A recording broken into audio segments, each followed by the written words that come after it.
বিসমিল্লাহির রহমানির রহিম। বাংলাদেশ জামাত ইসলামের পক্ষ থেকে বার্তাবাহক হিসেবে কুমিল্লা ১ আসন থেকে কথা বলছি। আমি মোহাম্মদ শফিল ইসলাম শফি। কুমিল্লা ১ আসনে সংসদ সদস্য পদপ্রার্থী হিসেবে দাঁড়িয়েছেন জনাব মোহাম্মদ মনিরুজ্জামান বাহলুল ভাই। প্রিয় ভাইয়ের পক্ষ থেকে আমি আপনাদের সকলকে সালাম জানাচ্ছি। আসসালামু আলাইকুম ওরহমতুল্লাহি ওয়াবারাকাতুহু। দাঁড়িপাল্লা মার্কায় ভোট দিয়ে আপনাদের পক্ষে, দেশের পক্ষে, সমাজের পক্ষে, এই রাষ্ট্রের পক্ষে নির্যাতিত হওয়া, লুটপাট হওয়া দরিদ্র মানুষের পক্ষে, সকল মানুষের পক্ষে কাজ করার সুযোগ করে দিবেন।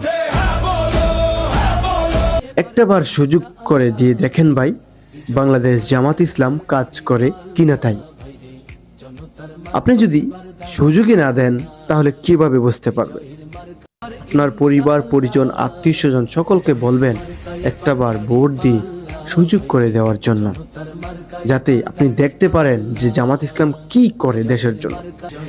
তারপরে না হয় আপনি তাদের কাজের এবং কথার দ্বারা যদি আপনি উপকার না পান, তাহলে আপনি বদনাম করিয়েন।